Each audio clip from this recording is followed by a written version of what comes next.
Good afternoon. Welcome to our first video live on Dr. Kim YouTube channel. In between classes, in between meetings, and after suffering a bear's loss, I thought it would be great to come on and share a question that's been bugging me for the past week. And it is, what is your legacy of love? Yeah, what is your legacy of love? What are you leaving behind for people to think about you? And so, given the pandemic, and we all been kind of sitting still, wondering and contemplating life, this question came to me. And so, I just want to spend a few minutes with that and give you something to think about in the middle of the day is what is your legacy? What is your legacy? And so, a legacy is a gift, right? It's a gift. Usually, we think of property, but it's anything that you leave behind from the past, right? Anything that it could be a part of your past. It's a huge part of your story, So it's what somebody may think about you when your name comes up in the very recent past or historically, right? So what is your legacy? What do people think about you in the short term? In the short term, like when you leave a job, right? What are some of the recommendations that you could get when you leave a job? What do people say? Oh, wow, he or she, they were always helpful. They were always great to work with. They were collaborative. You could always count on them to be there and offer a suggestion. Or was your love legacy they never shared? They kind of kept to themselves. They were very secretive, or they were just unattainable. You just couldn't get close to them at all. What about in the very, very short term of today? What is the legacy that you leave behind when you leave the house in the morning?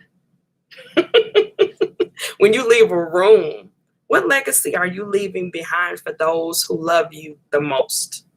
What is the fragrance in the room when you leave? Is it an essence that someone wants to still be with you? They wish that you were with them. They hated that you left. Or are they glad you're gone? So we need to think about that. How are we making people feel? Maya Angelou has a quote that I love. She says that people will forget what you said, and they'll even forget what you did, but they will never forget how you made them feel. And so that's something we need to consider in the short term as well as the long term. And this came to me again yesterday. I was listening to my pastor preach about how did we get here. And he talked a lot about our history as a people, as Black people, all of the individuals that came before us that made sacrifices, that were faithful in causes that may not have directly affected them, or they may not have seen the outcome of them because those changes didn't happen in their lifestyle. Yet they were committed to making a difference. They were committed to loving people they had never met before.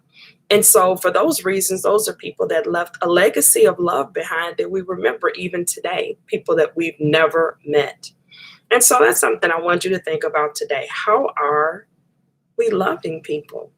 When we think about the 5 love languages, what words of affirmation are you sharing with those that you work with, those that you live with, those that you love? What kind of words are you sharing with them? What acts of service are you doing that makes people feel loved around you? What kind of quality time, even in this age of the pandemic, what kind of phone calls are you making, or Zoom calls that don't have to do with a meeting? What kind of ways are we spending time with the people that we say we love? We know physical touch is at a premium. Absolutely. So that's a challenge. But what about even gifts? What can we send somebody to let them know that we're thinking of them, no matter how small it is? So I just wanted to challenge you that even though we're on shelter in place, and here in Chicago, we've had some of the parameters put back in place where we can't move around as freely as we were moving. So we're going to have to be even more creative of thinking about how do we love each other in a time like this, and what legacy are we leaving behind? How will people remember you when you leave a room, when you leave a job, when you leave this world? Here's one last thought. We lost a very dear friend of our family yesterday.